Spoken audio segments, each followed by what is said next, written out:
Kumusta mga brad? Kung bibilangin mo yung mga maxi scooter sa buong mundo, siguro hindi mo mabibilang dahil nga po yun sa sobrang dami nila. Dati yung reaksyon ng mga tao sa mga maxi scooter, motor doon ng mga lolo or mga tito, mga tatay. Kasi nga naka-relax position siya, para ka lang nakaupo sa sofa. At nung mga panahon din kasi na yun, medyo naninibago pa yung mga tao sa itsura ng maxi scooter. Yung iba kasi nasanay sa itsura ng mga underbone. Kaya nung una silang nakakita ng maxi scooter, kiss agad sa kanila. Pero makalipas nga po ang ilang taon, maxi scooter na rin yung mga motor nila.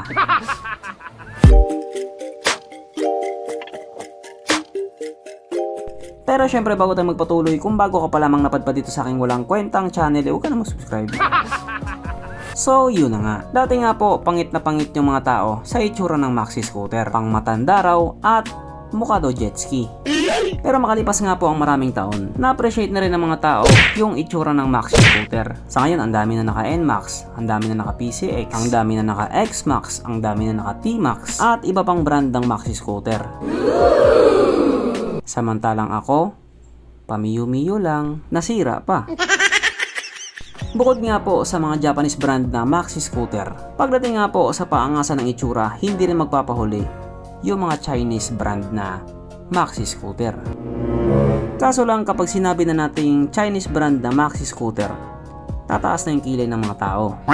Hindi na rin naman kasi natin may tatanggi na marami din talaga silang issue sa lahat ng bagay-bagay. Pero kasi para sa kanila, business is business. Kahit anong sabihin mo sa kanila, wala silang pake. Isa nga po sa pinakabagong motor nila ngayon na maxi scooter ay ito nga pong bagong-bago at napakapoging Zontes 350e. Kano-ano kanya si Andrew E.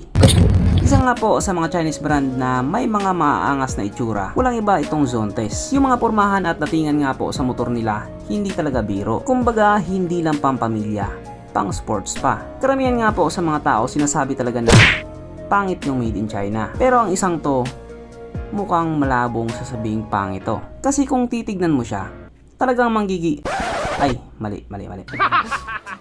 Kung titignan mo nga yung itsura niya, talagang magagandahan ka sa kanya. Parang hindi mo nga masabi na made in China siya eh. Sobrang solid din kasi talaga ng pagkakagawa sa kanya. At hindi lang po siya sa exterior maganda, sapagkat napaka-solid din po ng mga features niya. Kaya dahil dyan, pag-usapan na lang po natin kung ano nga pang meron sa motor na ito at kung gaano nga ba talaga siya kaganda. So ito nga po ang Zontes 350e na mayroong 349 cubic centimeter engine displacement, 4-stroke single cylinder at naka-single overhead cam, naka-Bosch electronic fuel injected at ito po ay naka-liquid cooled. Kaya hindi po siya panis sa Honda Click 125. Ang kanyang compression ratio 11.8:1. Pagdating nga po sa kanyang power, ito po ay merong 36.2 horsepower at 7,500 RPM, 38 Nm of torque at 6,000 RPM. Na ayon nga po sa mga tao nakagamit sa motor na ito po ay kayang tumakbo sa bilis ng 129 km/h. Pero kung sakaling ilabas sa Pilipinas yan, panigurado aabot ng 150 kph yan. Syempre, ibang usapan na kapag Pinoy na nakasampa.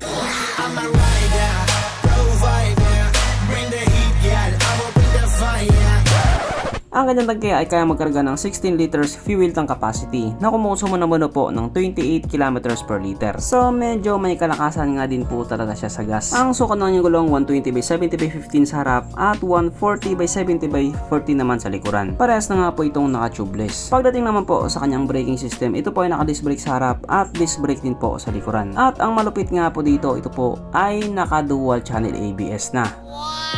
O akala mo hindi ka na semplang dyan. Kung tatanga-tanga ka magmaneho, semplang ka pa rin. Ang kanyang seat height ay mataas sa 770mm at 155mm naman ang kanyang ground clearance. Mapunta naman po tayo sa iba pa niyang mga features. So ang mga ilaw nga po sa motor na ito, naka-LED na po lahat, na may maangas nga po na dating. Ang kanyang gauge panel ito po ay naka-TFT display. At ang malupit pa dito, pwede kang pumili kung ano yung style na gusto mo. Katulad doon sa ibang maxi scooter, syempre naka-smart key na din po ito. Yes po, keyless na po siya. At meron din po itong smart connect na wala naman daw connect. Doon nga po sa kanyang screen makikita din doon yung kanyang tire pressure. Kung sakaling flat yung ilong mo, kung sakaling flat yung gulong mo, mabilis mo siyang makikita.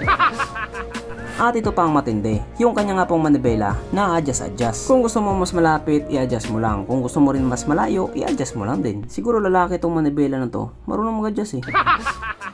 At hindi po mawawala ang kanyang USB charging port. Yes po, meron po siyang USB charging port na para kahit saan ka nga pumunta, hindi ka na mangangamba na baka malubat yung cellphone mo. Eh kasi nga, manonood ka pa ng Cornhub.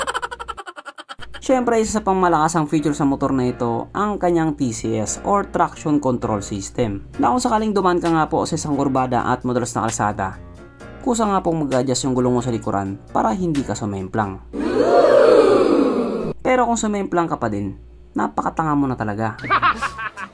Pero dito, hindi ka sasemplang sapagkat nandito na nga po tayo sa exciting na part, ang kanyang mga suspension. So sa harapang bahagi nga po, ito ay ginamitan ng ordinary telescopic. At sa likuran naman, ito po ay gumagamit ng dual shock absorber na ayon nga po sa mga taong nakagamit sa motor na ito, maganda ang bounce.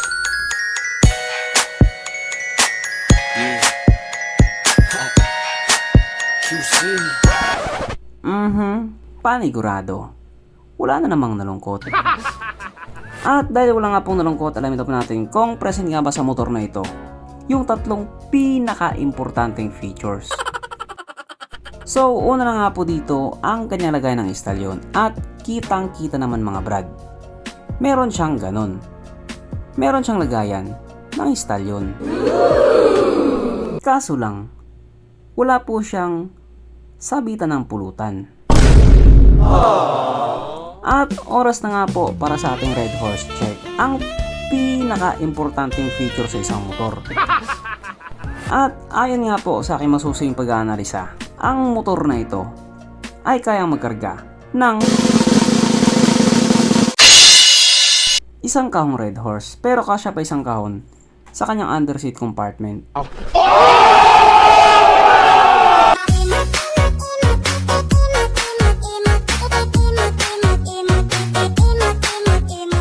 So therefore, ang motor na ito ay talagang recommended.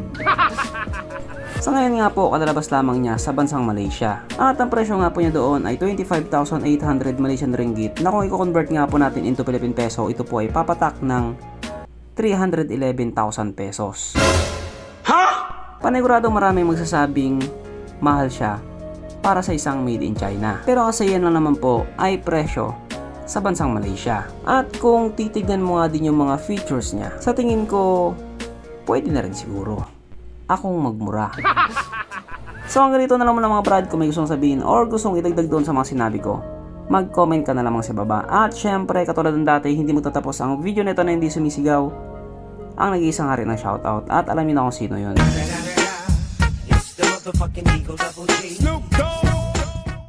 So shout nga pala kay Joey Mercado.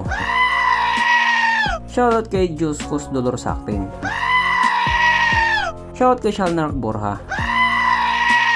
So hanggang dito na mga brad, at muli, ride safe, stay at home at stay safe, at syempre, stay alive, keep bye.